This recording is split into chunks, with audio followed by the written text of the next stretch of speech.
Hey guys, crazy morning in my house. Kids are up and alive. There's a soccer game on and they're being pretty lively right now. You can maybe hear them in the background. What I wanted to do though was catch up on my 31 Days of Horror and do day two. Day two is going to be interesting, I think, because I was able to watch two different versions of the same movie, or rather the original 1972 film and then the 2009 reimagining of the same film. And that film is The Last House on the Left. There is a Nerf gun war going on downstairs, so I'm about ready to kill these freaking kids. But they're having fun on a Saturday morning. Anyway, Last House on the Left, the original Wes Craven version, and then also the 2009 reimagining. So that's next up on the 31 Days of Horror, day two.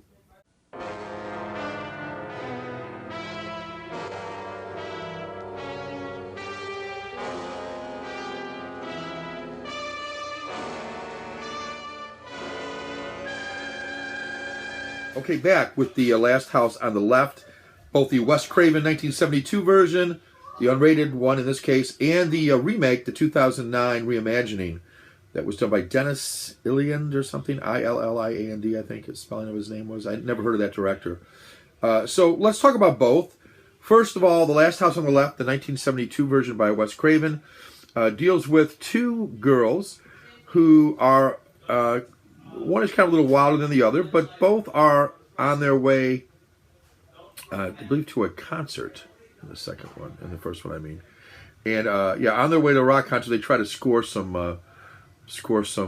dope, marijuana, drugs in the city, and they run across this very stereotypically stupid and drug-addled, just moronic young man who has got the wild hair and the bad teeth, speaking of wild hair, and just not a very compelling character from a likability standpoint.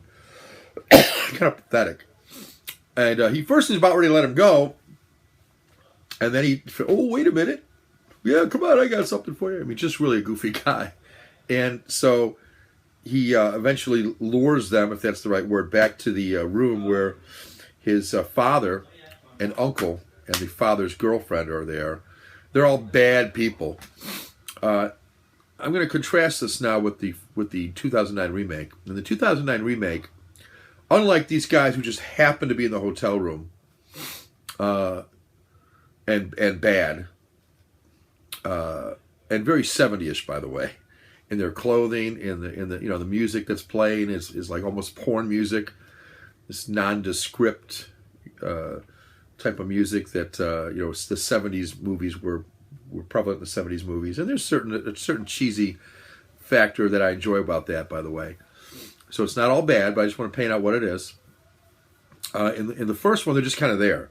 In the 2009 reimagining, the brother and girlfriend help this the main bad guy escape from two police officers who are taking him to a federal penitentiary. And while they're stopped at a railroad track, this truck, pickup truck, comes ramming into the side of their car, and then the police are killed, and he escapes.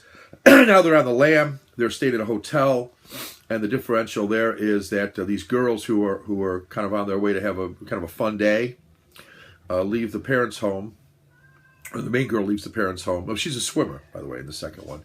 She's quite the good swimmer, actually. Shows her doing laps and staying underwater for a lengthy period of time. So she's very adept at swimming, which becomes important. She stayed at the lake house with her parents. He's a doctor. I don't know what the wife is, but he's a doctor. And a beautiful lake cabin that they stay in. Anyway, they run across, not on the way to a concert, just on the way out through their travels, they want some pot, and they come across this much more believable, much more likable young man who says, yeah, come on back to the hotel room. He brings them back. As they're smoking the pot and getting high and enjoying themselves, in walks the uncle, the girlfriend, and the bad guy that we saw in the first scene in the reimagining, having been, escaped from the police. And their pictures in the paper, and they're clearly wanted, and they're being looked for. So they come to the conclusion they're not going to let these girls go. They can't. And so they take them to a wooded area. Again, this is the reimagining.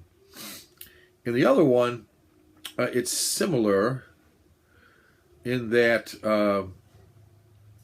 they're wanted in the original one. They knock the one girl out, kind of whack her head into the sink. She tries to escape through the bathroom. They whack her head into the sink and throw her into the trunk. I believe that's the first one. I may get these two mixed up a little bit. You have to remember I watched two side by side, but I think that's in the first one. And then they take them out to the woods with the same purpose in mind. In both versions, one of the girls gets raped. In fact, I think in the first one they both get raped. But in the second one girl gets raped. The other one, actually, they both get raped in both. Now that I'm thinking about it, they both get raped in both. And in the reimagining, the swimmer tries to escape, but she gets shot while she's trying to swim through the water. She actually makes it as far as the water and starts to swim, go into the water. You can see the bullets coming through. Kind of nice effects in that one, I thought. And she eventually gets shot in the back and floats and goes under the water. And they leave, thinking that she's dead. In the 72 version, she is dead. But in the second one, she manages to live, which isn't really all that important in the big scheme of things, I suppose, except for it's just a different not ending, but a different result for her. In both movies, the parents of that swimmer from the reimagining, or just the girl in the first one, seek revenge on this group. But it's more believable to me that they stumble upon this house in the second one because their car is broken, they're covered in blood, having just killed these two girls. They wash themselves up in the lake, and then they walk toward the first place they find, which, because the swimmer girl was clever enough to direct them in that way, they come across her parents' house, which is probably what she was hoping would happen, or maybe better, that her parents would come to the rescue or something. She's in a panic, obviously. She's trying to think as clearly as she can, and she directs them in that way. They're trying to escape from the police, and they're trying to go, which way should we go? The first movie, and when I say escape from the police, there's nobody really chasing them per se, but they, at least not right hot on their tail, but they want to be able to get away. In the first one, there are some police that are after them, but they're two bumbling idiots that you'd swear would shoot themselves if they had much of a chance to shoot their gun. They're just kind of goofy, and I don't know why they're in the movie, quite frankly. Comic relief, I suppose. So I don't want to give away too much of the ending, other than to say that, well, I guess it's not a big surprise. It's probably on the back too. The parents of the girl in both movies seek revenge on the three who did what they did. And I liked the revenge in both of them. I think the second one was more interesting, was more, to me, more visceral, more gritty, more. And I know Wes Craven's known for that grittiness, but the second one just seemed more real. And the father in the second one, the doctor, was far more believable. He could fight with some of these people. And the girl, the girlfriend in both, the first one, she's almost like a gun mall type, doing her nails and doing her hair and her makeup, and just seems, I don't know, slutty, but not necessarily tough. And the second one, she seems tough, and she is tough. In fact, she can throw down with the doctor, or probably most other men. She's pretty tough. And so she's more believable as the tough girlfriend in the second one. Acting better in the second one by far. The first one I did like. There is a grittiness in general to Wes Craven's direction and camera work, and I did like that. There's a realness to it, not in the acting by any means, but in the violence part and how they react to the violence, and there's a realness to that which I do enjoy. I think Wes Craven's good at that, with low budget actors and actresses.